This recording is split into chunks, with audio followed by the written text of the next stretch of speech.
Hey, what's going on, everybody? Welcome back to the Chasing Dreams podcast with Charlie and Justin. We are on episode number 30. So creeping up there in 30. episodes, man. Another decade milestone. We got 10, then we got 20, then we got 30. It's pretty crazy how fast it goes. Feels like 10 weeks ago we started this thing. Yeah, I know. So we got a very nice guest on for this afternoon. Well, I shouldn't say this afternoon. Well, when people listen to it, it's going to be afternoon. For us, it's early morning. I mean, it's not even 6 o'clock a.m. yet. Time constrictions kind of made us record a little bit earlier than normal, but it's nice to get up and be productive this early.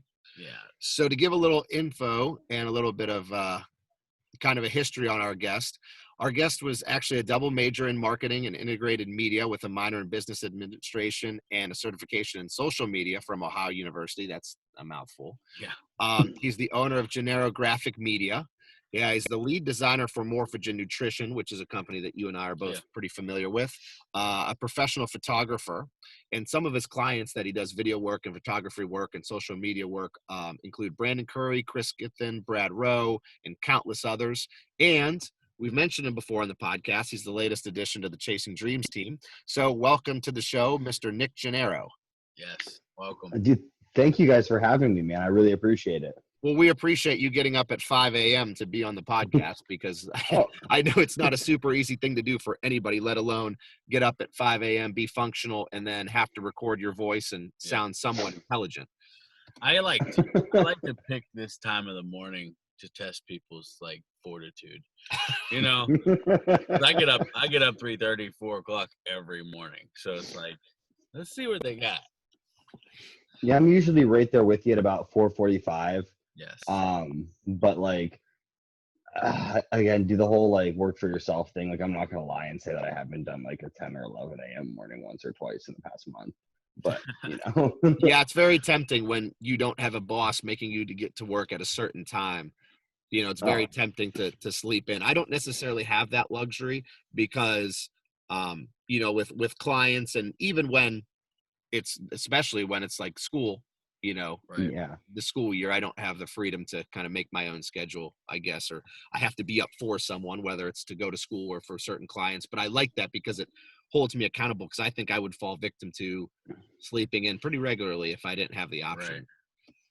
All right. So Nick, let's just start off for our listeners. Just kind of give us a vague background on who you are. I mean, we gave your little intro there, and we'll kind of touch on each piece of that. Usually when we kind of pose this question to our listeners, we let them go back as far as they want. I mean, you can talk about childhood coming up through, or, maybe start with wherever things become pertinent to your career, like in college when you actualized what you wanted to do. Just give us a little bit of background on who you are, not necessarily just in terms of, your career occupation, but also just, I guess personal stuff too. yeah. So I'm specific to the fitness industry. So I should probably start with bodybuilding for me started at 13. Wow. I started training pretty young. Muscle and fitness was the Bible at that point. And I followed the cookie cutter diets that everyone else could get their hands on for till I was old enough to hire a coach, essentially. And then ended up doing pretty well with bodybuilding. I've done well. I've placed nationally, and then as all this is happening, I was also starting my business, which is super cool. While at Ohio University, started kind of building my client base, and it's kind of how we got to where we are now. Very I cool. could probably be a little more specific with a few things, but just to give you guys the basis is, I started this when I was 18 or 19, and then started doing the media stuff when I was 16 or 17. Wow. Yeah. So you kind of, saw, excuse the coincidental pun, but you kind of started chasing the dreams really early then. You knew exactly what you wanted and kind of headed from an early age. Because I think, heck, I was a couple of years deep into college and didn't even know what I wanted to do yet. So, I mean, you doing that as a teenager is pretty incredible. I'm creeping in my just figuring it out. Yeah, well, I initially wanted to make movies, and then I realized that that wasn't financially feasible for a career. So then I was like, well, what else do I like to do? And I was like, well, I still want to create stuff. And then what else do I like? Bodybuilding. So I just kind of combined those two things, and made something career-based. And it just so happened that the fitness industry took a huge upswing, as I decided I wanted to do this. So it kind of worked out in my favor. It's like the compound movements of career choice. Exactly. It's working my glutes and my hams. There you go. Yeah. So let's talk a little bit about now. I don't want to put the horse before the carriage here, but I'd be remiss if we didn't mention when we did your little introduction. We talk about your clientele list. We said Brandon Curry, Chris Gethin, Brad Rowe, and a lot of our listeners may not be familiar with those people. And you, Nick, gave me some insights over the phone the other day about some of the other people that you've worked with, and your network is insane. Yeah. So like, just to give our listeners some you. background information, Brandon Curry is Mr. Olympia. So he's literally the best bodybuilder on the planet right now. Chris Gethin is, how would you describe Chris? Would you call him a fitness influencer maybe? Yeah, like he's he's a supplement company CEO, which is pretty cool. But yeah, he was like one of the original like bodybuilding.com people. So like he's an influencer. He's actually how I got such a huge list of people I've gotten to work with, because I worked with him directly during Arnold Classic Week. That's awesome. Very cool. So anyone who he trained with, Brad, Brandon, whoever, I got to film. So it was like really, really cool. And actually, when I first, made contact with you going through your social media profile, I didn't really understand the magnitude of your clientele base, because I didn't really know you. You were recommended to Justin and I through a mutual friend of ours, my coach, Austin. And, Austin said, hey, if you do anything media related, give this guy, a look. He's affordable and he's amazing at what he does. And when I looked at your profile, first thing I come across is, training videos of like Sergio Oliva Jr. and just training videos with these top professional bodybuilders. And I'm like, holy cow, like this guy is the real deal and does work with some top end companies and personalities. It's insane. Well, dude, thank you so much, man. Yeah, I got super lucky when I initially started too. The person who's been like my business mentor trained a bunch of pro athletes when I first started too. So I was like getting to work with like pro athletes at like right when I started like wanting to do photography and videography. He let me shoot with him and the people he was training like every single week. Mm-hmm. So I've been like practicing and have been around that for like a little while. So it's been super cool. I mean, let's be honest here. Work ethic goes into everything. Yeah. A lot of successful people, though, have a nice combination where they have obviously a work ethic, a drive, a certain mental, emotional, or physical predisposition to what they're doing. But then there's also some luck of being in the right place at the right time, or someone giving you a chance. I mean, speaking to bodybuilding specifically, Nick, like how many coaches do you know, like top end coaches that work with, the elite of the elite bodybuilders and fitness personalities that were essentially just given a chance by someone. That person, made it big based off of, a high-end client, and now everybody else wants to be a part of that. No, dude, that's exactly it. Like, that's kind of how bodybuilding coaching has taken off so well. I mean, like you get that one guy who finds the person he can read and develop, and just it's all downhill from there, or uphill from there. But yeah. So let's go, and we'll just dive right into things now that we, kind of told everybody about the high caliber athletes that you work with. When you decide to be your own boss, because essentially that's where you're at in life. You are self-employed, and you are the owner of your own media company and stuff. Were there any, when you first got into this, because you said you knew you wanted to do it early on, were there, like when I think about possibly being my own boss, because in a sense, there are ways that I am with like my online clients and such. And then even in personal training, I'm employed by a gym, but there would be the potential for me to be self-employed in that area. There's always like reservations for me because there's no job security. You don't have any of the benefits of an employee like I do at school, where I have, retirement and benefits and stuff like that. So at an early age, you knew what you wanted to do. And as you're getting into this, were there any hesitations that, hey, if this doesn't work out, I need to have plan B, or were you all in and just say, I got to find a way to make it work? Oh, dude, I was so all in. It's it's really not even funny. If for how like blindly I invested in what I was doing,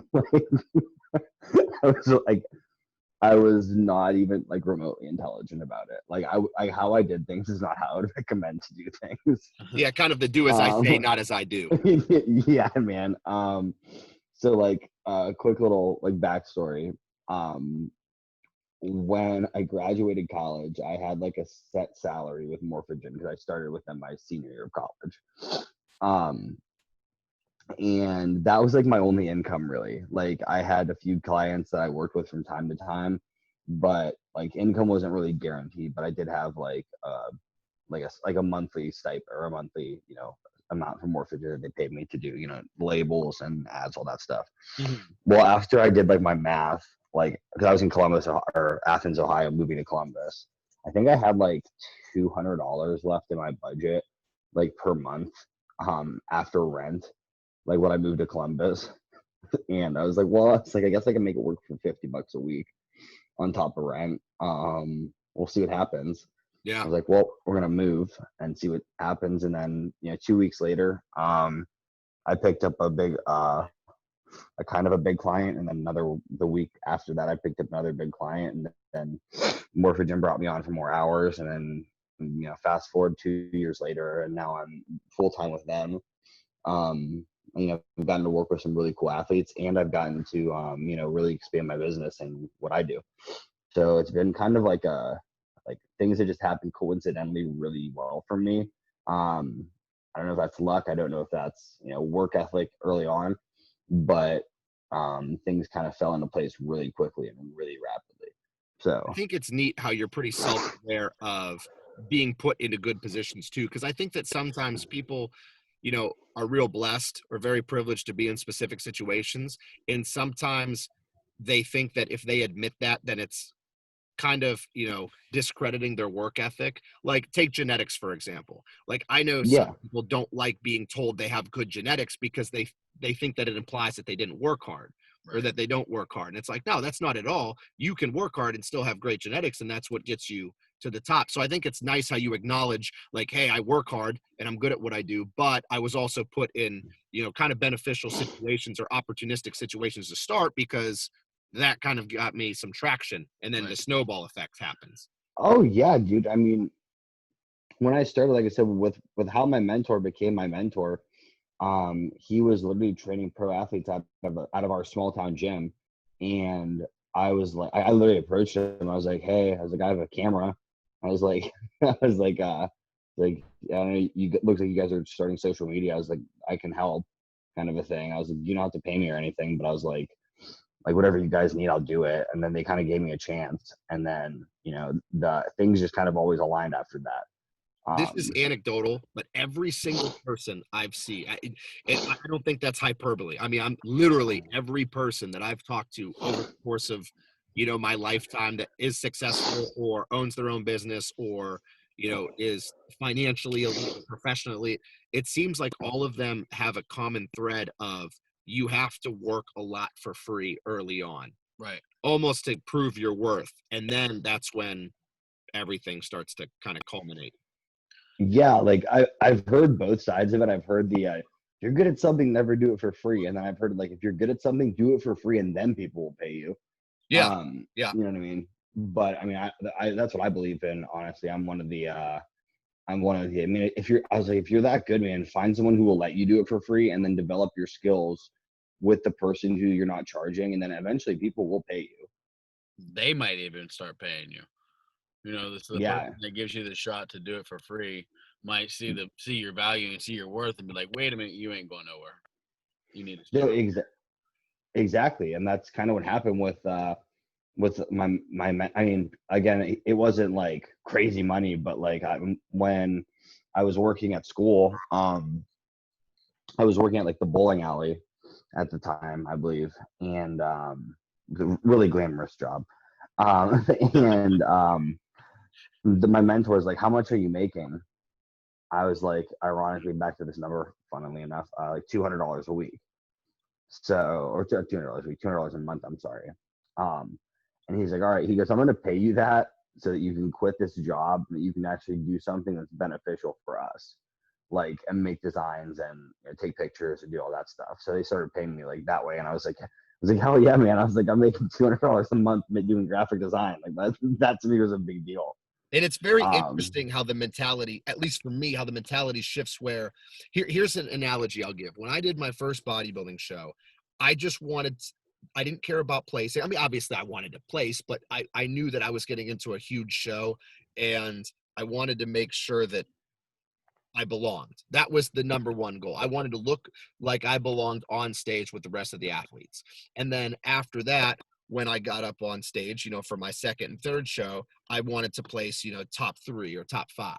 And then eventually it gets to the point where it's win or nothing. Right. It's win or bust. And so it's kind of like that with the job or with the career, where you can do stuff for free initially. And when you get paid to do something you love for the first time, it doesn't matter if it's pennies. You're like, wow, somebody's actually paying me to do this. I can't believe it. This is awesome. And then you start to kind of build your professional portfolio, both literally and figuratively. And then it's almost like the expectation of the payment for what you do, because you do get so good at it. It's like, hey, I charge a lot, or I am expensive in whatever area that I'm invested in, because I am so good, and I'm going to make sure that my value is worth even more than you pay me for. No, exactly. And that's something, like, I don't know, I always try to do with clients too, is like, especially depending on like how advanced they are, how far along they are in their business or what they're doing. Like, I'm usually like, if it's someone who's starting out, I'm like, dude, I was like, what can you really, like, what can you afford? And they're like, what do you mean? And I was like, how much money can you actually spend on media right now? And they'll tell me, and I'll be like, okay, then that's what I'll charge you to do like this much work. Mm-hmm. Like, because I know, especially because I'm super like, I'm like, how do I put this? Like, I'm super not biased, but I have a soft spot in my heart rather for like people starting their own business and stuff. So I'm always going to try to help people like right off the rip as well. Like with that, like, if I can do something to help like this, trainer or, coach or whatever, get the ball rolling. Like it still at that point doesn't even become about money, if that makes sense as well. Is it because of familiarity? So, because you were once in that position where you were just starting off and someone gave you a chance, so now it's almost like a moral obligation, like, hey, I'm going to give some up and comers a chance to get started, for a cheap rate, just because I've been there before. oh, absolutely. That, and like, I love what I do, so like, I don't make it about money anyway. So like, why not like make it about something a little bit more, that's something that has some meaning to me as well. So yeah, it's like a little bit of both. But I kind of like how Austin described it to you. He's like, yeah, he's like super affordable. I'm like, yeah, like I really try to be for everyone, because I think it's a good practice to be in, regardless of what business you're in. Absolutely. That's a real good estimate. What I'm trying to think of the word, but a picture of your character, anyways, I guess is the word I'm looking for. Oh, well, thank you, man. So yeah, I also think it's interesting, because when you think about charging for services and anything that you do, there needs to be that balance to where, like, the one that I can speak to specifically would be online clients.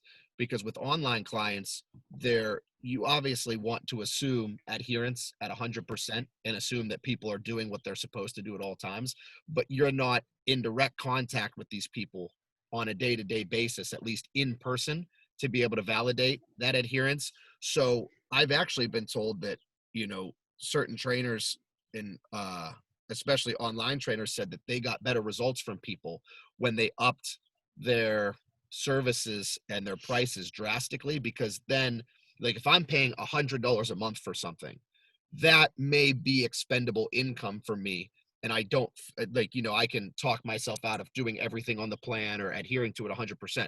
Whereas if I'm spending $400 a month on something, now all of a sudden, well, why would I spend $400 and not do everything my coach told me to do? So it's almost like you get more from your clients when you charge more at times. Oh, absolutely. And like, that's kind of like the hard part about like what I do and what I offer too, because like part of what I do is the actual like design aspect. So I need like my clients to like have ideas for like posts and social media and all that stuff. And then the other part of what I do is also advise them on like how to post on social media as well. So like it's kind of like a weird, like I do want to charge them like something reasonable to a point where I get to help them with like the fun stuff, like the creativity. But then there's also the other side of things that actually require some motivation on the client's end, which is coming up with ideas to request, or coming up with or products for me to make designs for, or whatever it is. So they need to be motivated to do things on their end as well, just as much as I need to be motivated to make stuff for them. And so let's talk about that real quick, because I think that's a great transition into talking about like our relationship, which is very new. I mean, just Sure. a couple of weeks. Justin and I, again, got a recommendation to contact you through Austin Scott, who's my coach, and both a close friend of Justin and I. And when we started talking, it was kind of an unfortunate situation, at least in my eyes, because we came to you and we knew that we wanted to do more, but we weren't really sure of the direction that we wanted to go. I mean, we knew we wanted to develop the podcast and increase social media following and all that stuff. But the first step for us was design a logo.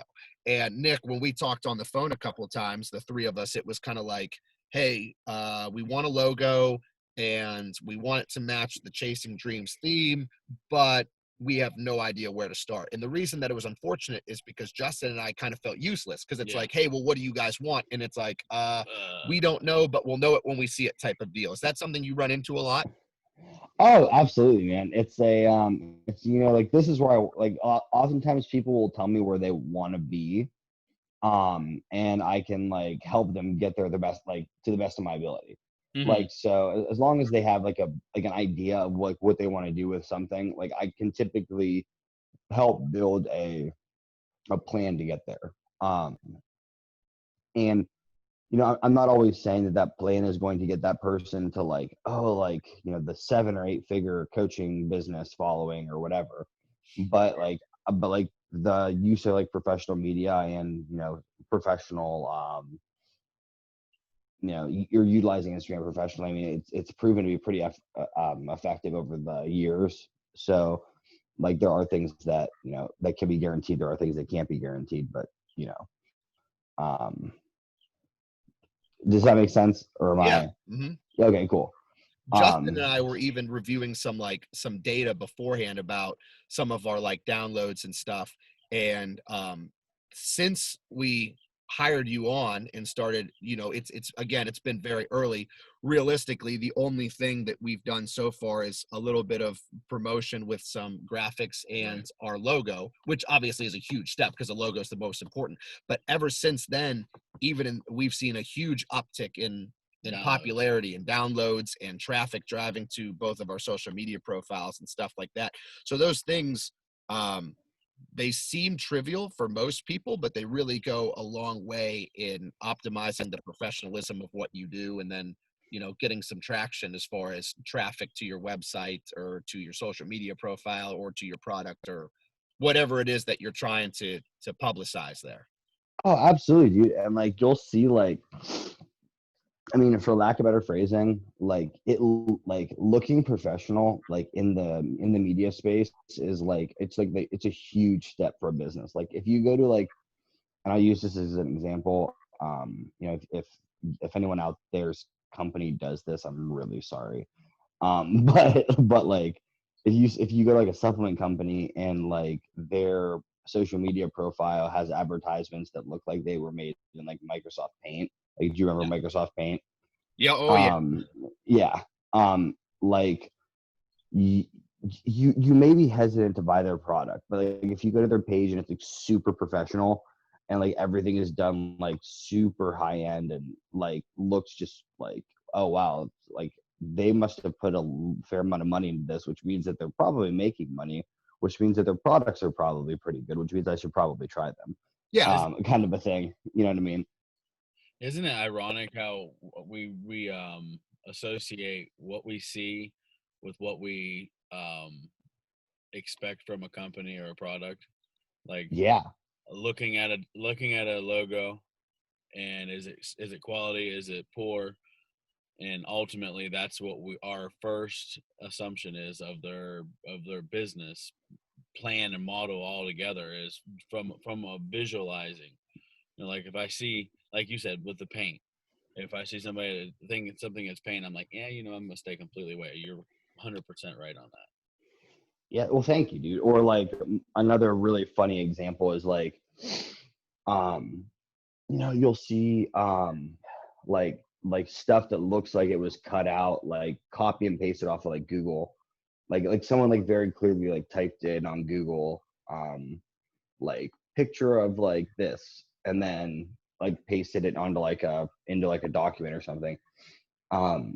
But I get it. It's like, so I don't want to say it's so easy, but like to some degree, you'll see even people like who are using like who have like Photoshop and stuff, which is like a super, it's a user intuitive software, don't get me wrong, but like it's still really challenging to like know all the ins and outs and stuff, and they'll be utilizing Photoshop and just like not know how to use it. I'm like, before you start posting stuff for your brand, like just learn how to use the app, or you learn how to use the program a little bit. Because like, I'm not against people learning how to do, you know, what I do for themselves. There are actually people in business who like would benefit hugely from having some graphic design background. But at the same time, like before you start like using it to convey your brand, like make sure you kind of know what you're doing first. Now let's talk a little bit about how we designed, or it shouldn't say we, it's use a different pronoun there. Let's say how you designed. No, I think we designed it together, but Let's give some insight into how that whole process worked, because you know what we started off is, like we said earlier, we came to you with a request for a logo, because that was kind of the starting point that everything else would be based off of, because with colors and logo recognition and everything, that's kind of where the design starts. And again, we wanted to be professional, because it's like you both alluded to earlier, you know, first impressions are pretty much everything when it comes to a company, or even in person. Like, I know that there are times when I get introduced to someone, and I know that this sounds superficial, but like, you can't help, I don't want to say judge, because being judgmental kind of has like negative connotations with it, but like, you're kind of like sizing up someone and assessing them when you first meet them. So there's times when you meet someone, shake their hand, they say, hey, my name's so and so, and you introduce yourself, and then 10 seconds later you can't remember their name, because you were more focused on like visually, I guess, digesting everything about them than you were actually listening to their name and trying to understand who they were. So exactly. there's definitely a first impression is almost everything. So let's talk to our listeners kind of about how we started this whole process. Came to you with this idea, said we wanted a logo, and basically threw everything on your shoulders and said, hey, we don't know what we want to do. Can you give us a base model? And what we did, I think, was we threw out adjectives. Like we said, we wanted something clean, something organized, something visually stimulating, but not overly stimulating. So we wanted it to be very simple. And then you kind of came up with a logo. And what we did was, it was almost like piecemeal. Like we took the first logo and we said, okay, we like this, but let's change this. And then we made a change. Okay, we like I think the first thing we changed was the colors, right? We said, okay, Correct. we originally went with a blue color, let's try a red color and see how it looks. And then after that, then we changed the font. And then after the font, we changed, you know, the icon with it. And then we put the logo inside the icon. And then we changed the font again a couple times. Then we did some blending and some coloring. So it was really like a step-by-step process for us. Again, that Justin and I are pretty much clueless with. I mean, we just kind of said what we liked and didn't like. It was a lot of back and forth is the only way to describe it. Like, we would say something, you'd edit it, send it back. Right. We'd say more feedback, you would edit it, send it back. And it was back and forth and back and forth. And, you know, before you know it, we have the logo that we both liked. And you hit the nail on the head, Nick, when you said before this all started, he said, you know, I know that you guys will know when you see it. So just let me know whenever you see it. And sure enough, Yeah. when I saw it, we were like, oh, that's the one. We're sold. We're good. So that was kind of the starting. Yeah, I think I vividly remember like texting you guys and being like, guys, I think we might have it. Yeah. Like we were so close. I was like, yes, perfect. And there was always something like in the back of your head that you could tell was off with the ones that we didn't pick. Even if it was something as little as like the specific font or the angle of the font or the blending, there was just something so small and minute that you could just tell was not ideal. It's not exactly what we wanted. And then, like I said, when we nailed it, and you alluded to it before you sent it to us. You like prefaced the text message and said, guys, you know, I think that we nailed, because we were on the phone doing a Zoom interview, or I guess a business meeting for lack of a better term, and you were texting us pictures as we were talking, and he says, guys, check this one out. This might be it. Right. And sure enough, it was it. And that's where we landed. I think that's a testament to your creativity. Well, thank you, man. And like I said, I think I've told a few people this. I don't even know if I've told you guys this, but like in terms of logos, like I'm super proud of yours, just based on how it turned out and like how we came to make it. Just because like for the first time, not for the first time, but usually like with a logo, someone will come to me with like a basic like idea, and you guys kind of let me run a little wild with what we did. Yeah, we had no basic idea. Yeah, had no ideas whatsoever. Yeah, so it was like, ooh, this will be fun. But no, and like, so for anyone who hasn't seen it, like go to either their Instagram pages or mine and look at it. It turned out really, really cool. Or I guess it'll show in the episode, won't it? Yep. Yes. Oh yeah. So that's cool. Let's talk about that a little bit now. You know, you mentioned that one of the talking points, Nick, that you would like to cover would be who needs media and who doesn't. Because Justin and I started this project. I mean, we were probably 25-ish, 26-ish episodes deep before we brought you on, Nick. And we were talking to you early, but it was about 25 or 26, maybe a little bit sooner than that. Where we actually had content built up before we brought you on and actually publicized, hey, we're working with a media guy, here's our new logo, blah blah blah. Because everything's very progressive with us. Like when we first started recording, we made a bank of episodes before we released any of them, and then once we started releasing them, we tried to optimize some sound quality and kind of always focus on bringing the best product that we could before taking it to the next level. Right. So when you have clients, like who needs media, who doesn't, when is the right time to get media? Because I'm sure that you run into a lot where people want your services and they want media and they want all this stuff, but the product is not near ready to promote. So you can't really promote something that's non-existent or not ready to be promoted. So where do you kind of exactly that? So again, here's kind of like the hard part about like what I do is that like I can help almost anyone do what they want to do. It just becomes a matter of like what level of services they need. Like for instance, like let's say someone's a personal trainer, right? Mm-hmm. Every personal trainer is going to benefit from having like 1 or 2 graphics for their social media that is a photo of them, the services that they offer, maybe include the rates that they're going to charge or something along those lines, but to have like 2 or 3 images that they can consistently post that's going to let people know what they do and what they offer. Yep. The other thing that they're probably going to need is like a business card. Super duper easy for me to do. And that does go a long way. Like I know it, probably in the coaching world, I mean, business cards are still kind of pretty prevalent, I think. So. But, and then the only other thing would be like a logo. Like I think the basis for like everyone starting should have like those 3 things, like something that they can post, something that they can tangibly give people, and then a logo to put on those 2 things. Which is kind of, we'll give full transparency here. That was kind of Justin and I's thinking is the first thing we wanted, of course, was the logo, but then within the context of the logo, having a symbol or something recognizable that you can take away from the actual official logo itself and still be synonymous and recognizable with your brand. So like a couple examples that Justin and I talked about, I'm just thinking randomly off the top of my head. Okay, I see both of our cell phones sitting here, like Verizon. You know, you have the Verizon logo, but if you just see that red check mark, people automatically understand and recognize the branding there, and they know that it's Verizon. Or like AT&T, where it's got like the blue circle with like the sideways or the horizontal lines through it. You know, without seeing anything that says AT&T, that's the AT&T symbol. So we wanted something within our logo that showed whenever anybody saw it, hey, this is the Chasing Dreams podcast, which for us ended up being the speech bubble. And the kind of, to give some background on how that happens,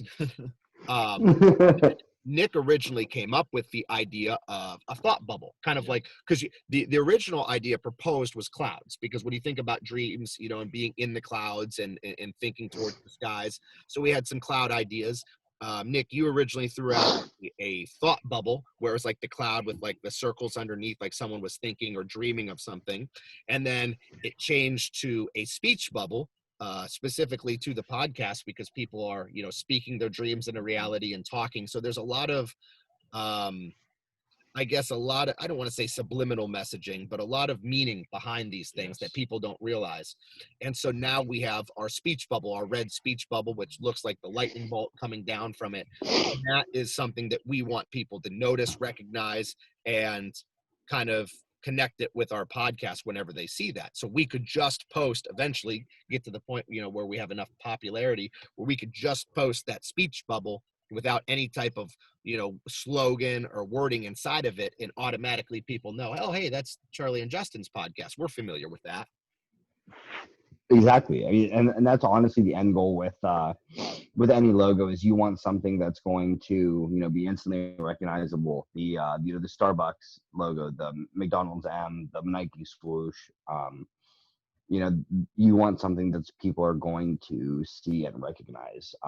Or if you're lucky, like any of those other companies, you'll have like multiple logos that people are like, oh yeah, like I know that. Like how Nike has the swoosh, the Just Do It, like the one that's just like the word Nike, which is, you know, but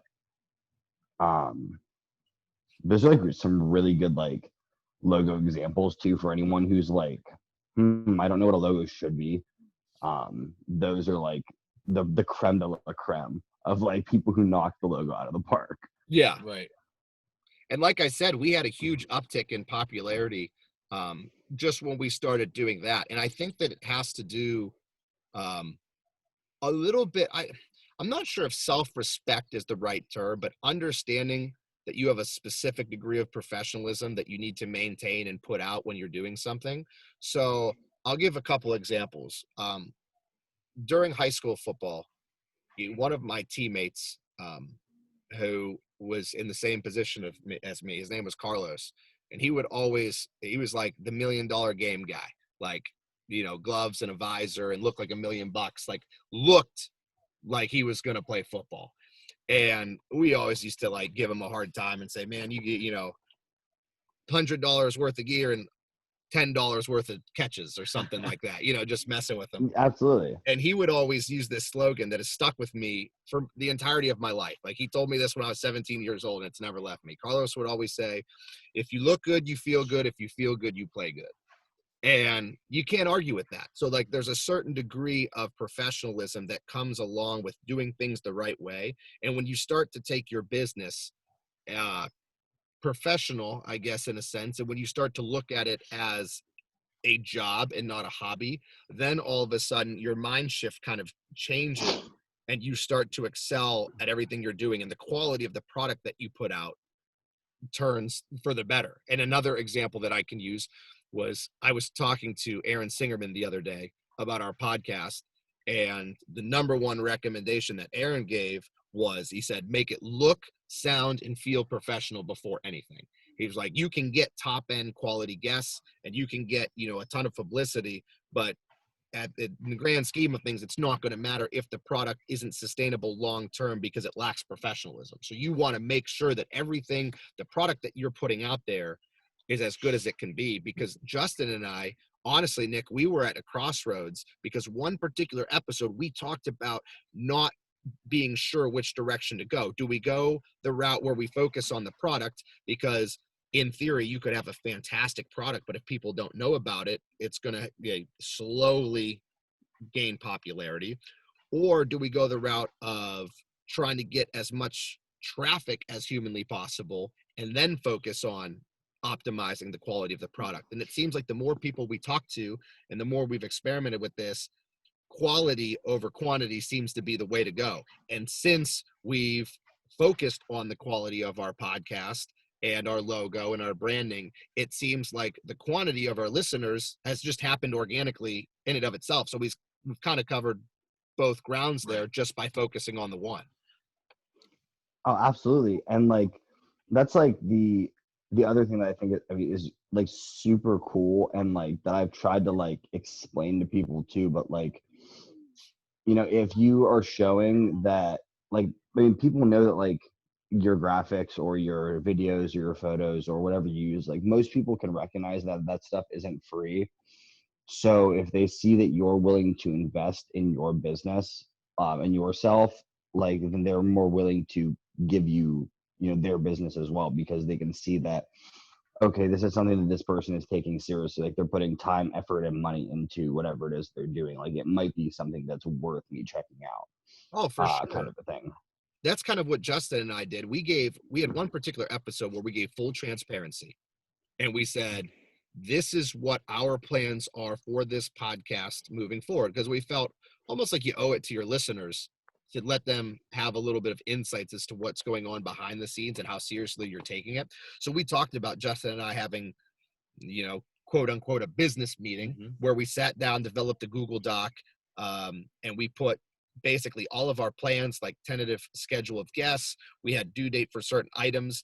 And Nick, you were actually on there a lot, where like, contact Nick about this, you know, establish a logo, because this is before we did any of that. Right. And we wanted to make sure that we had all of our ducks in a row of the process of how we were going to go about things. And we kind of privied our listeners to all that information. Like, we talked about some of the expenses that we were accruing over the course of, you know, the months that we had done this, the expenses that we foresaw coming if we wanted to take it to the next level. And we just kind of gave people some insights into what all we were doing and what that was like, just because we wanted them to understand, like, hey, there's more behind the scenes than us just sitting and recording this. I mean, you could get away with that, but that's not our intention. Our intention isn't just to, like, you know, get 50 downloads or 100 downloads an episode and then go on from there. Like, our idea of this is making it as big as possible.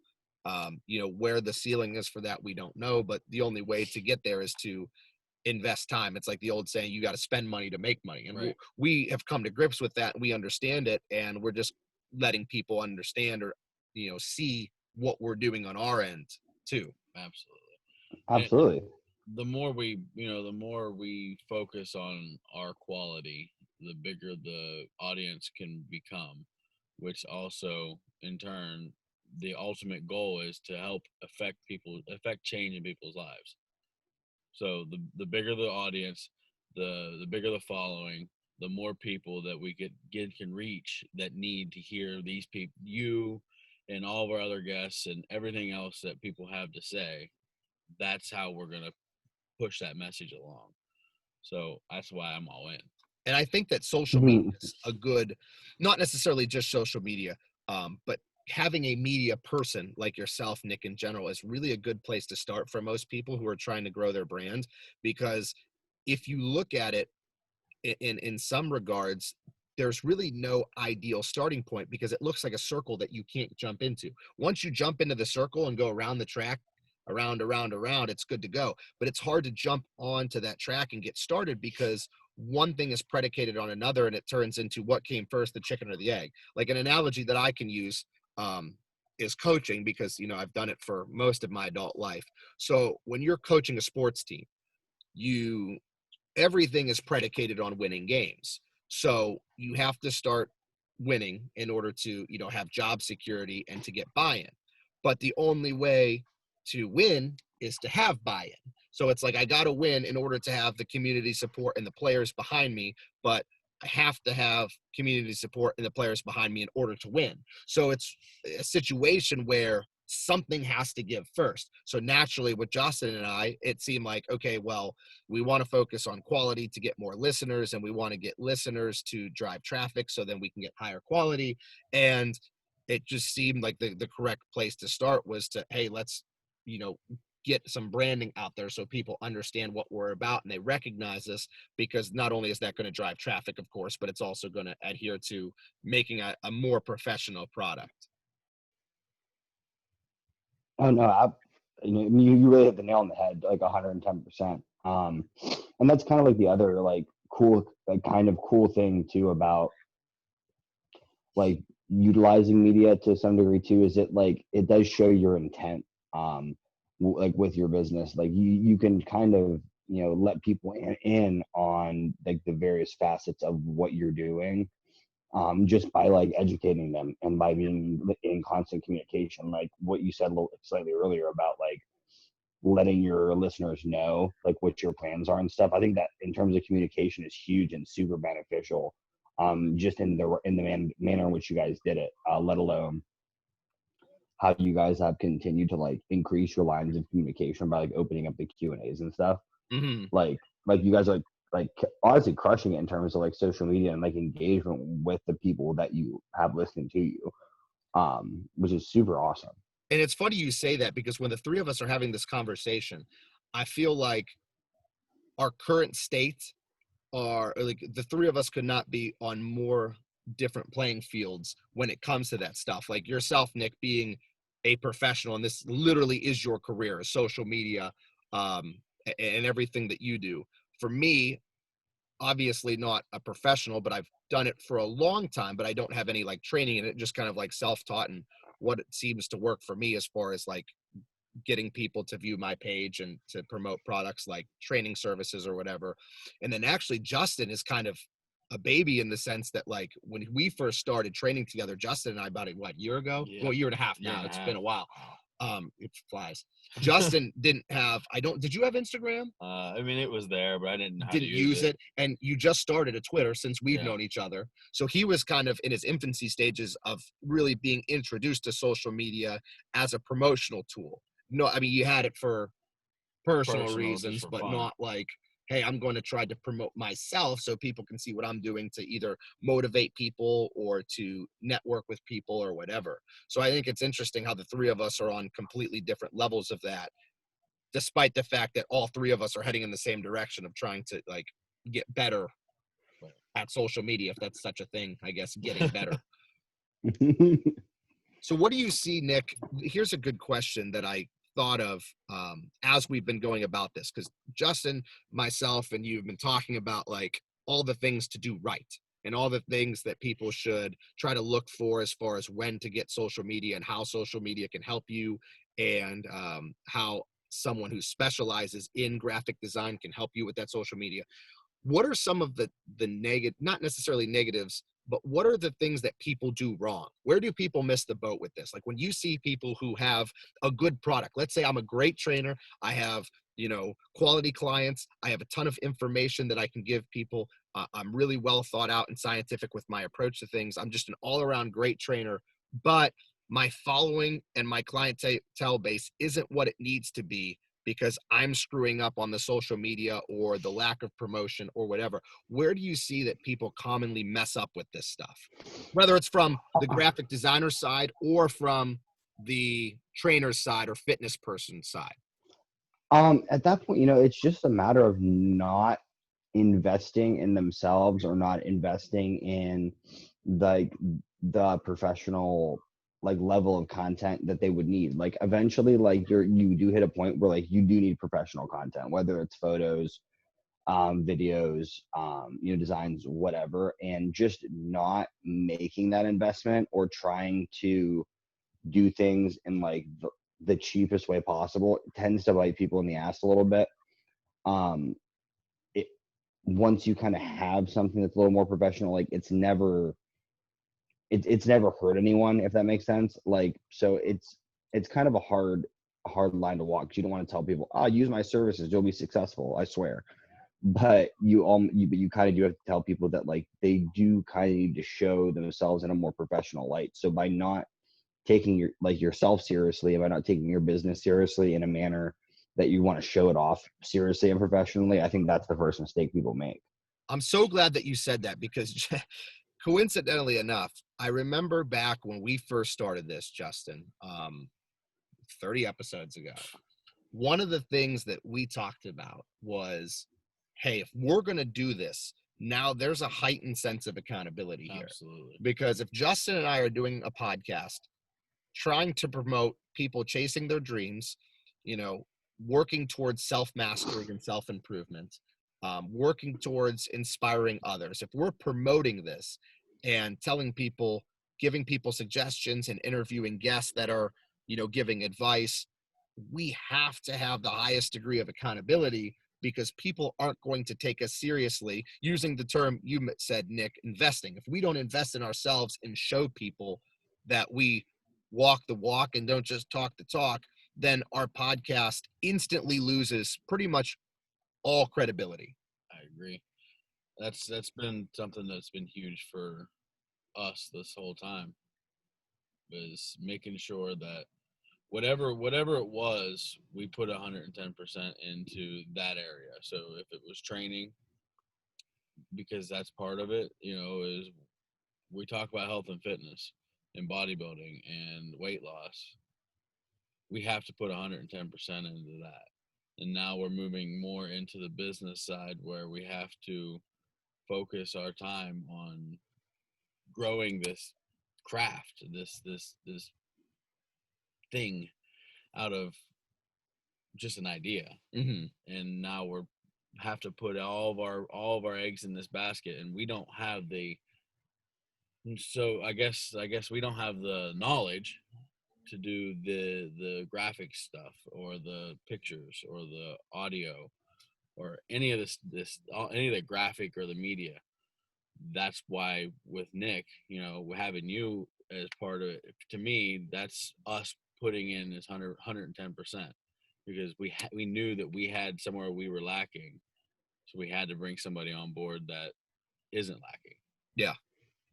Right. And I truly appreciate that, guys. And that's like, I'm really happy to be involved with you both. Like, I've really enjoyed the work that we've gotten to do. And that's like, it's just one of those areas too.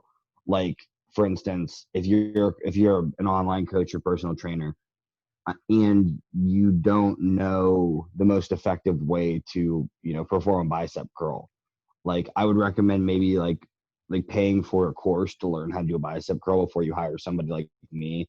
Like, once you have like the basis is in line and you're ready to take it to that next level, kind of like how you guys have been doing the podcast for a while, and you've both been in the fitness community for a while.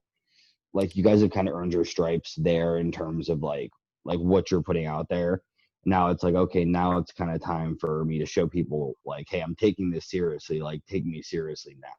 For If that sure. makes sense. I think the one thing that kind of strikes in my head immediately when we talk about this is, I wrote an article for Redcon One's website that specifically focuses on that, and I'll put the link in the show notes or somewhere. I'll send you guys and promote the link here, so if anybody wants to read it. And it talked about the importance of being a micromanager. So I think when people start off, everything needs to be progressive. Like you mentioned, Nick, with us, I like how you used the phrase "earned our stripes" first. So we stockpiled several episodes. We were working at this on our own accord for several months. We had both been involved in the fitness industry, both professionally and recreationally.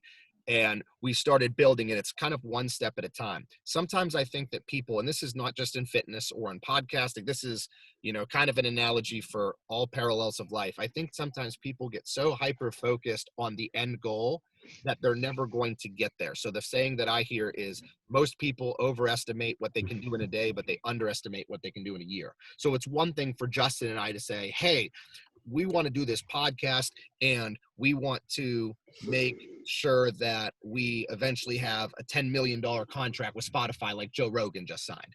And it's one thing to say that, but what are the steps you're taking to actualize your goal?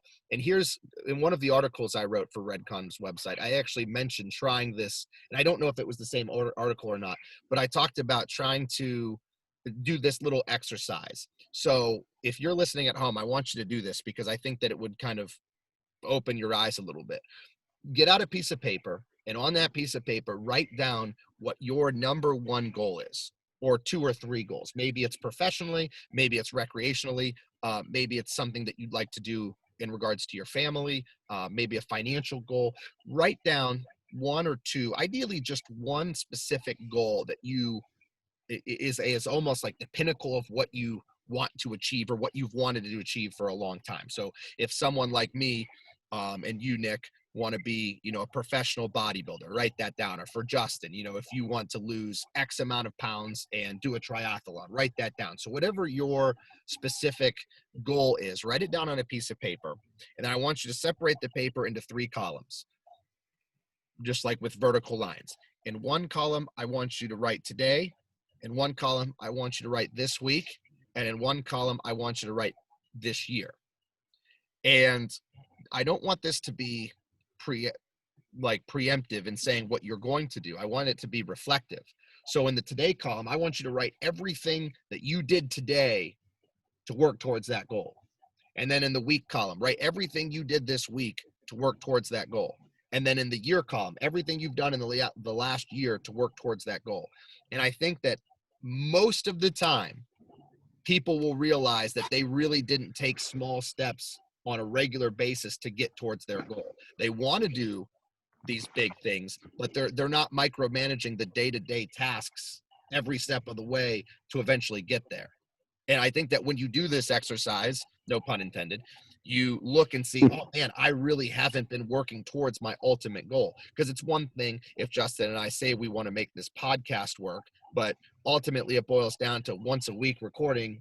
It's not going to do anything for us. We have to go bigger and, go better and hold ourselves to a higher degree of accountability and professionalism and make sure we micromanage every single step of the way. And I think that is an area where people miss the boat on, is they get so hyper focused on these grand goals. And I know that it seems kind of ironic that the Chasing Dreams podcast is not putting down, but saying, hey, don't focus on the greatest dream entirely. Focus on the steps to get to that dream, because if you just focused on the dream, you may not get there. And we've talked about that before, about how, if you want to add 50 pounds to your bench, that's almost a pound a week. And if you start to miss pounds, then all of a sudden you're behind the 8 ball. So I think that people can tend to get behind the 8 ball a little bit there too. Excuse me. Absolutely. My brief rant there. It's just something that came to my head. Oh no. I agree with that 100%. The whole, it's all about the process. Charlie, when we first started working out and training together and you started training me, one of the first things you told me was trust the process. Yep. You can't take a puzzle, open a puzzle out of the box, take all the pieces out of the bag and throw them in the air and expect them to fall together. You have to do it one piece by piece and build the puzzle. So trusting the process is huge. So absolutely. I have a question, Nick. So this is kind of like just a vague question. How important to you is time management? Because I'm sitting here thinking about it, like, you're your own boss, so you make your own schedule. You are still a competitive bodybuilder. You are, you have a huge client list, so your schedule's got to be hectic. So how do you manage to have family time, have your own recreational time, and fit in training, that the high level of training it takes to be a competitive bodybuilder, on top of being successful at work? Dude, if we're being totally honest, man, I have to set an alarm for every single thing that I do. That's something I picked up from Ben at Morphogen, my boss. is literally like every single hour, almost on the hour, like I have a reminder that pops up for like what I'm supposed to be doing during that time. That's awesome. And I'll do it's literally from like pre-workout drink to the guitar practice to Andrea time, who's my girlfriend, to to eat for this amount of time, go to the gym for this amount of time, work for this amount of time for this client, work for this amount of time for that client. Like that's been like what I've been doing, because like time management is actually an area that I used to struggle in really badly. So the alarms thing has really helped me a ton. It sounds like somebody else I know. Yeah. The one, actually, it's funny you mentioned that, because Justin and I, this was goodness, several episodes ago, like when we first started, we were talking about, I think we did an entire podcast specifically on time management, because Justin and I are so busy and have our hands in so many different things. And one of the suggestions I gave was the alarm thing. Not necessarily, mine was not setting alarms specific to tasks, like, oh, I have to do this, and then when the alarm goes off, I have to do this, and when the alarm goes off, then I have to do this. I set alarms, and this was kind of, to be honest, I can't even remember if I heard this from someone or if I came up with it on my own. I'm sure I didn't like come up with it on my own. I'm sure I had heard it at some point. I'm aloof right now to who first introduced me to this. But what I did was I decided to take my alarm and set it for every hour. And I've gotten away from this practice, and I think that it comes full circle and I need to start again. That's why it got brought up. The universe put it in my brain now. What I was doing was I was setting up my alarm for every hour. And when it would go off, it was immediate conscientious self-assessment of what I was doing. So if I'm in the gym, okay, at 5 p.m., and then my alarm goes off at 6 p.m., I would immediately stop and think about what I was doing. Like, what am I doing and how am I doing it? So if I was in the middle of training, I would pause and do a really brief reflection and say, okay, I'm lifting weights now. Now, am I here going through the motions, or am I actively doing everything humanly possible at this time to get better? Or, if my alarm would go off the next hour and I was eating, okay, what am I eating right now? Am I eating something that I should be eating, or is this something that I shouldn't be eating? And when I did it that way, the time management really took care of itself, because I was always focused on doing the right thing. It wasn't necessarily task specific, like how you mentioned, Nick, but I was kind of just self-reflective on what I was doing. Like, are you making the most of your time right now? Because there's times when my alarm would go off, and like anybody, there were times where I wasn't doing anything. I was sitting watching TV or, messing around on social media. Which social media is a great platform. I mean, that's kind of what the underlying theme of this episode has been. But if I'm not using it for the purpose that I need to use it for, I'm just wasting time. And so when that alarm would go off every hour, like it helped develop me a lot, because initially I think that you realize how many hours you're wasting. And if I was able to put those hours back into task specific work, or something that's going to be beneficial to me or beneficial to my clients or beneficial to the podcast or whatever, you realize, holy crap, dude, I am wasting a ton of time doing stuff that I shouldn't be doing right now. So I definitely feel you on the alarm idea, even though mine was a little bit different than yours was. Oh, absolutely. And the one thing that you that you mentioned specifically, like with the alarms, and how social media can be like a good thing and a bad thing. Like, it's definitely like one of the hardest things to balance is like, am I doing this for the right reasons, or am I doing this because I'm bored? Like whether or not like you're scrolling social media to to get insights for like what the people who follow you wanna learn, or if you're on social media just because like you want to see like what people are doing that, like, if that makes sense. Yeah, for sure. So it's definitely a really hard line to walk, but it's super ironic because like although my alarms are like task specific, it still kind of does the same. It provides the same thing where I'm like, okay, so right now I'm supposed to be eating meal number 4. I am still at the grocery store. I am behind, kind of a thing. Yep. I'm sure it helps you refocus your tasks every hour, or every whatever the time increment might be, but it refocus the task at hand. Yeah, no, I think that's super helpful. That's awesome that you do that, or that you've done that too before, Charlie. That's really cool. I need to get into it more because, like I said, I have these. I'll be honest with you guys, not to sound, just got to toot my own horn here for a minute. I do have some pretty cool things that I've done in the past, but unfortunately, the staying power hasn't always been perfect with them. Where it's so, like, take bodybuilding for example. There's been time periods where, and it's not due to lack of motivation, it's just due to lack of focus, which those terms aren't really synonymous because I've always wanted to get better, but I've fallen a victim to going through the motions at times. But then there's other times where I'm hyper focused and eating and training my butt off and sleeping my butt off to get enough rest.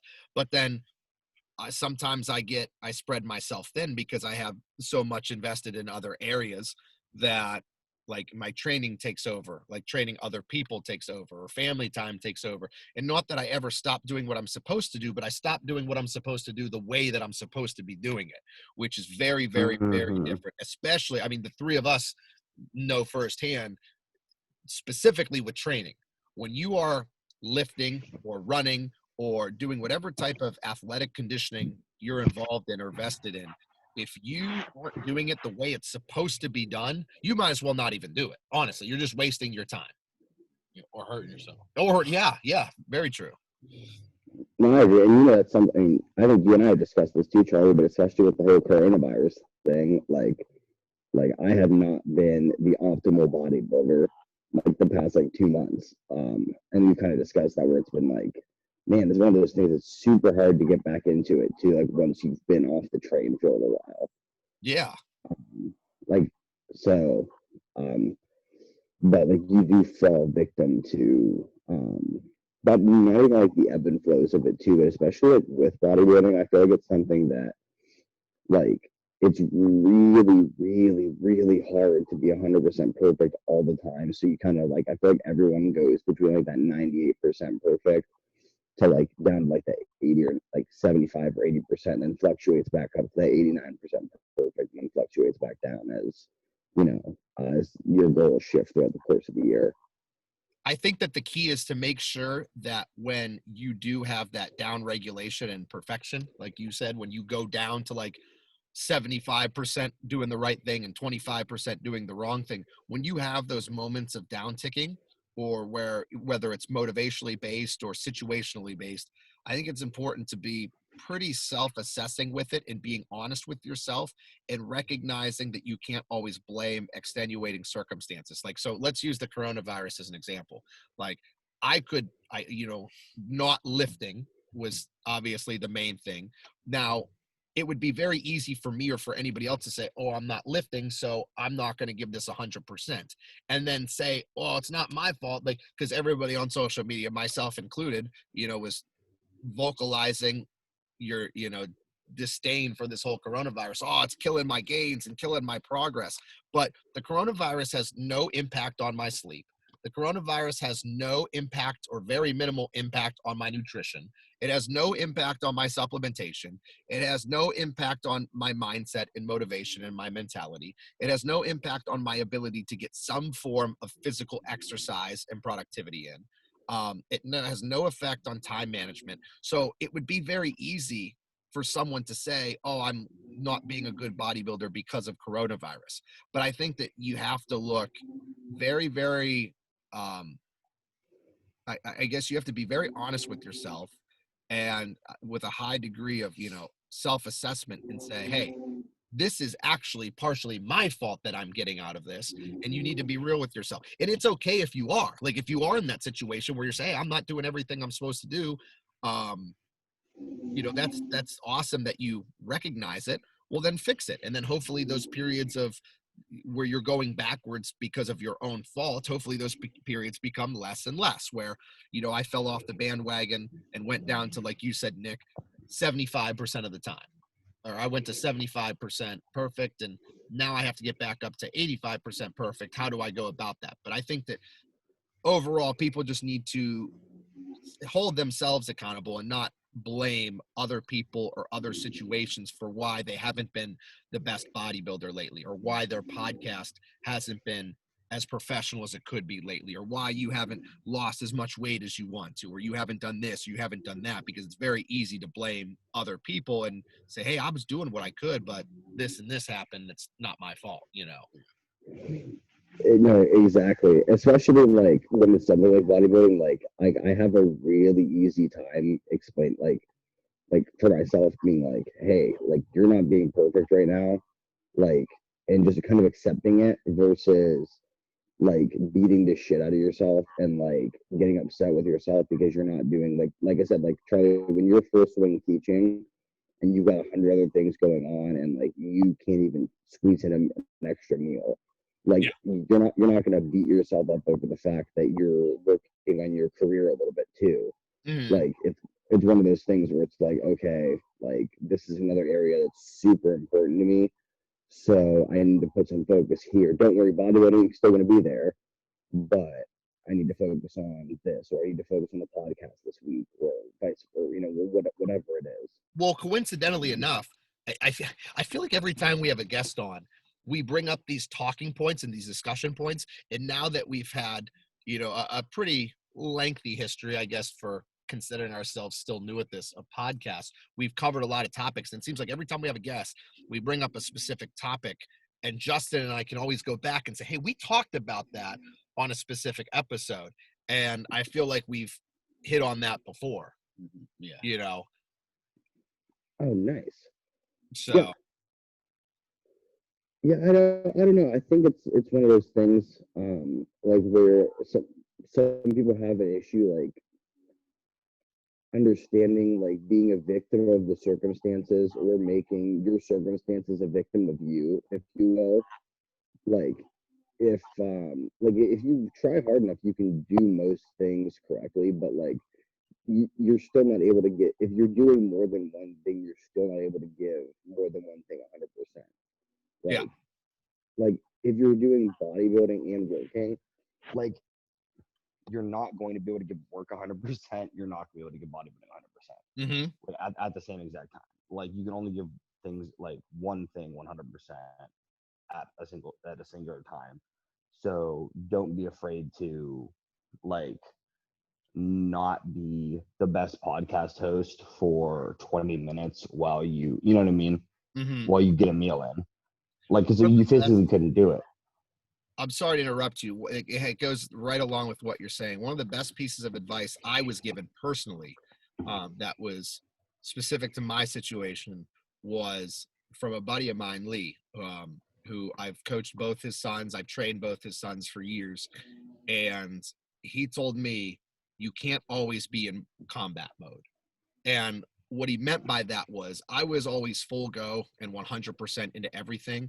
And I became too emotionally invested in what I was doing, which is a good thing that you're emotionally invested in what you're doing. But it ended up being a negative because I let things that were out of my control influence my mentality. So like football, when I was coaching football for years, I gave everything that I had to our football program, every ounce of time, every ounce of energy, every ounce of effort.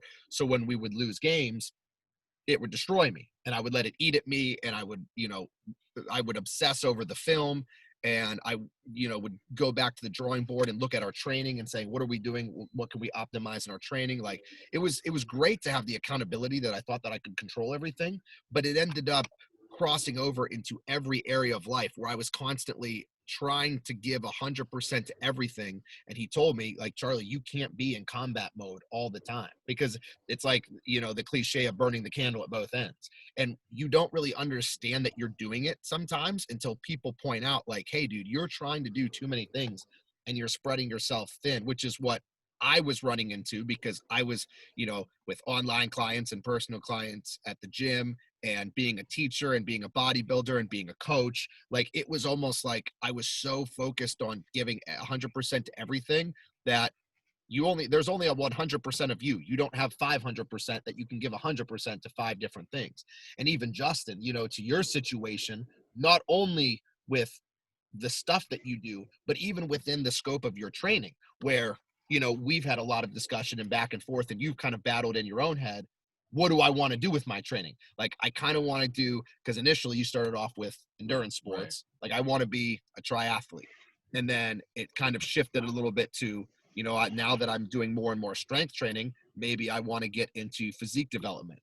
And then maybe it's, strength sports. And so like that ongoing self-reflective, where am I going with this needs to happen all the time for people. Otherwise you'll just get caught in the monotony of thinking you're giving 100% to everything, but you're really only giving 20% to everything, which is getting you nowhere.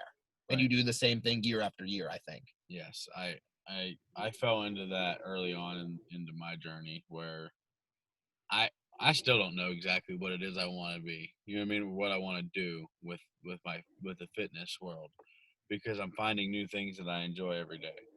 So I just keep pouring 100% into being effective with what I'm doing today.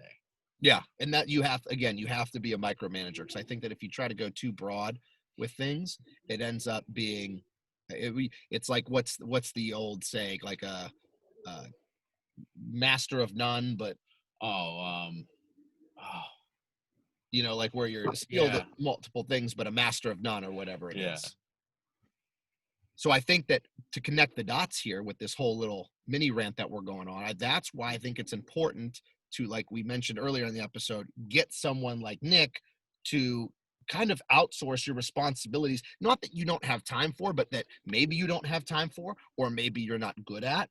I mean, like me personally, I've been a ghostwriter for different, like for Flex Magazine, for example. There's a professional bodybuilder that I work for that, I wrote his articles for Flex Magazine, but they were coming from him. And it was an outsourcing, like, hey, I don't have time for this.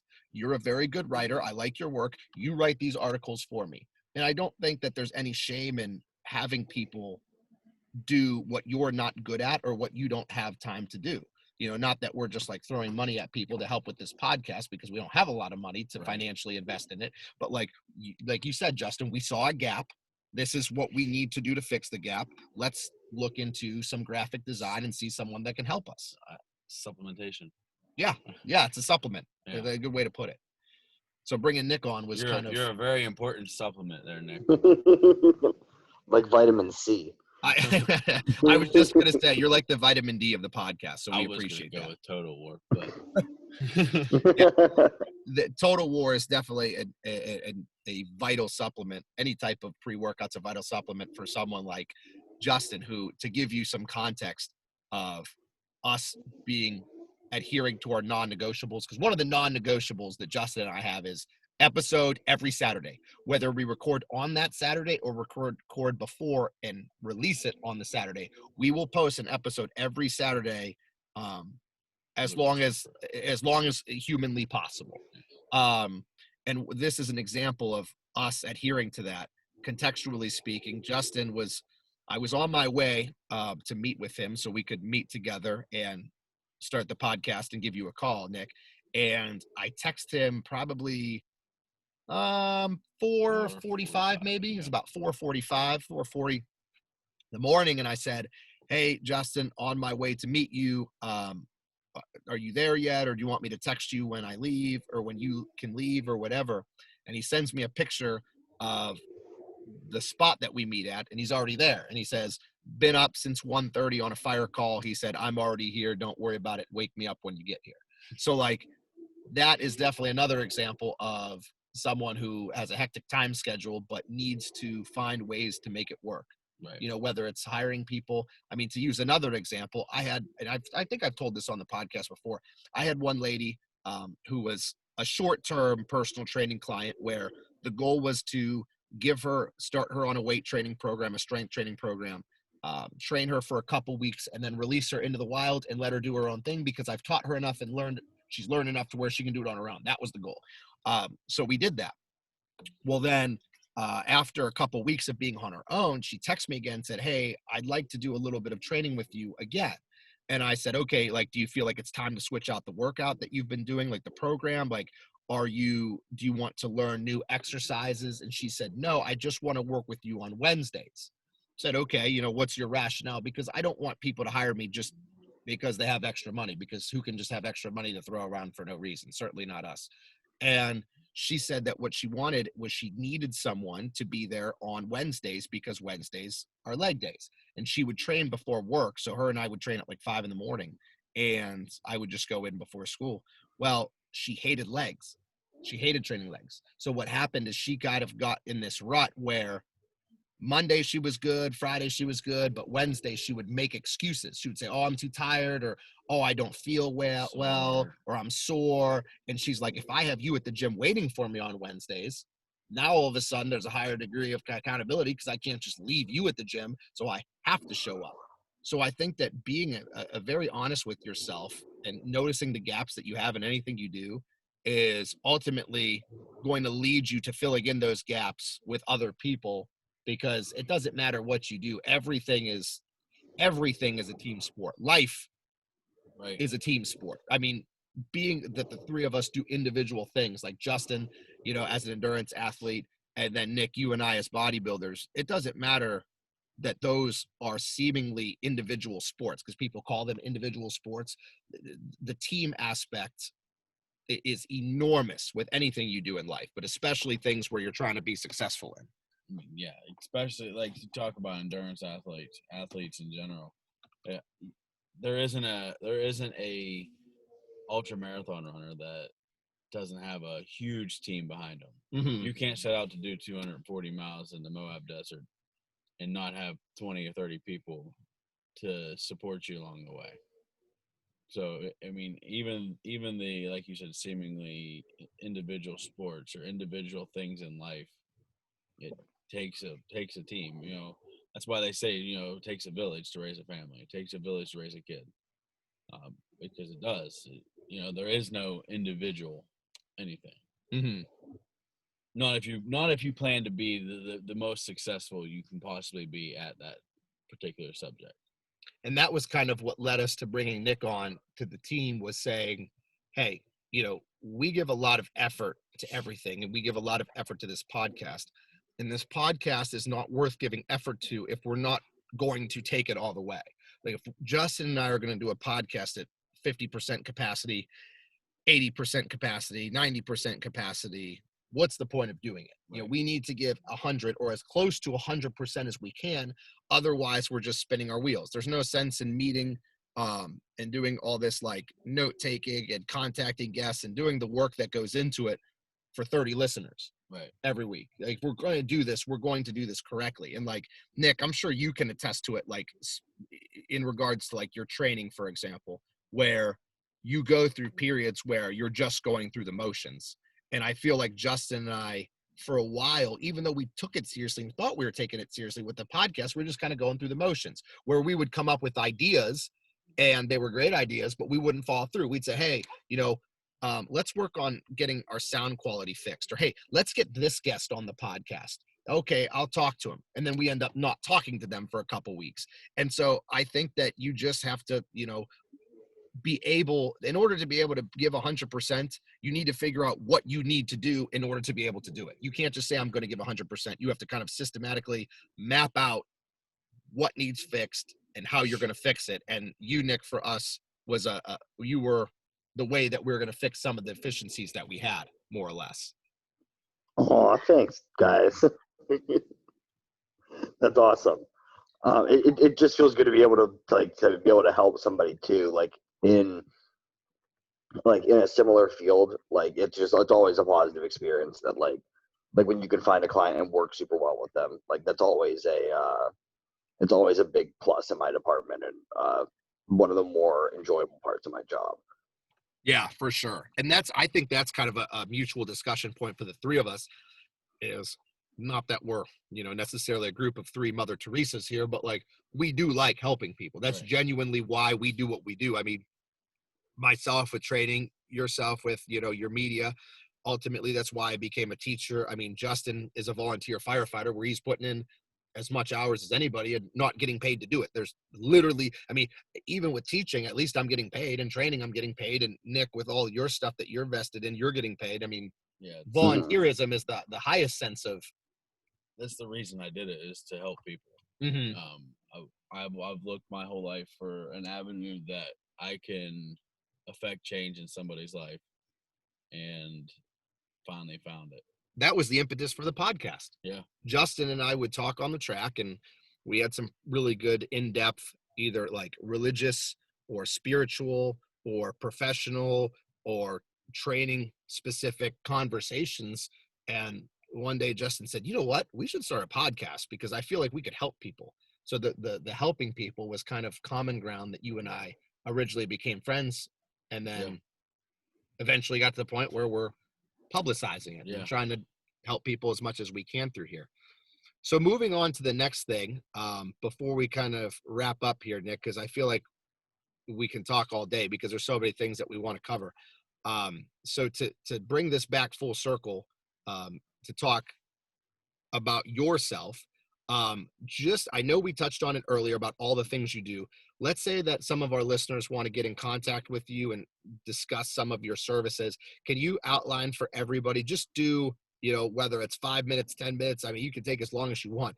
Give yourself some like a shameless plug here about everything that you're involved in, everything you do, and what someone looking out to contact you, what they can expect. How can you help people? Sure. So typically what I do is help brands develop images or photos, videos, anything for social media or for growth. And that also includes product labels, product images, things of that nature. But basically I design all of that stuff, or I take pictures, take videos, and depending on your business, I can help tailor some of those services to you, or to build some media presence for the brand. I also aid with social media like guidelines, so I'd help you write like a schedule, or help you kind of come up with a cool posting idea or something like that. More so, I forget the right word. More so consultation, rather. Sorry. And then, and if you want to, if you have any questions, you can contact me via my Instagram, which is at NGEN52, or you can email me ng608112@gmail, for any questions or concerns you guys may have. I don't know why you'd have concerns, but or any questions, or any way that I can personally help, or get you where you want to be. Yeah, and I if was I don't kind know of the blown away answer, by everything that I guess the professionalism of things you do, because when I first learned about you, I didn't even know who you were. And then I saw that you were working for Morphogen Nutrition, which is a very, very rapidly growing company, based out of Columbus. It's Ben Hartman, right? Is that who's the CEO, the owner? Yeah. Ben's company. And they are taking the supplement world by storm pretty quickly. So that's, an up and coming area that you're involved in. But then also, like, even your photography, like I see the quality of your photography and I'm like, wow. And then I saw the training videos of some of the people that you did. It's like, wow, like I was really blown away by that stuff. And, when Justin and I first hired you, we originally we talked about, doing a one-time deal, I guess, where we design a logo, you give us some graphics to use, and we use them to help promote the podcast.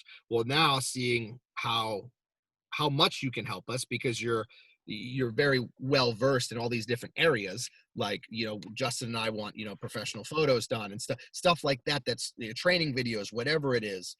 So now it's kind of, we've seen the light as far as how many different things you can do, so we can attest to it firsthand that it's not just, you're not just hiring somebody who's going to do your logo and that's it. I mean, if that's what they want, you could do that for them, but you're a professional in so many other regards too. Well, thank you so much, guys. I really do appreciate that, like, a ton. So before we finish up, the one thing that I want to do too is we do this every episode. And we always give this little, we always preface this question with this little spiel. Any interview that we do, we ask them one scripted question, because we kind of send over some notes just to give full transparency. Before we interview someone like Nick, for example, we send over a list of notes, like some of the things that we want to talk about, some of the things that we want to discuss, but we don't actually structure the questions like in an interview format. Like, we're going to give Nick this question, then Nick's going to answer, then we're going to give this question. The one question that is structured was, this was Justin's idea, because he was the one who came up with the idea for the podcast, and he's the one who came up with the name for the podcast. And then his outro question is, his kind of brainchild. So what we do is we always want to bring our podcast back to the theme of chasing dreams. We stand for, that's what we're about. So Justin is going to ask you a question in a very structured format that's going to help kind of bring everything, like I said, full circle. All right. Yeah. So, like you said, it's a loaded question. Don't feel like intimidated by it. I'm sure it's not that intimidating, but it is loaded. So good luck. But Okay, fair. so basically, it's a compound question. It's, what does the phrase "chasing dreams" mean to you? And do you feel as though you've chased your dreams thus far? And how do you continue to chase your dreams and help others do the same? Oh man. Well, can you ask that part by part? It's like Yeah, I mean, yeah, It's a lot to digest at once. For yeah. sure. So what was the first part? So what does the phrase "chasing dreams" means to you? Oh man, I mean, it means doing what makes you happy, like, and in loving what you do every morning when you get out of bed. That's something that like it took me a while to really understand that that's what I was doing until like my friends were like, "Yeah, I have to go to work," and I'd like wake up, be like, "Me too," like, like I get to go to work today too. Yeah. Like, and it never made sense why like I was so happy all the time. And then I realized, oh wait, like I'm doing what I love to do. So I don't know. I always followed that, that dream for myself, and I, kind of adjusted it to be more based on both where I was going to be successful, and given where my skill sets were at. But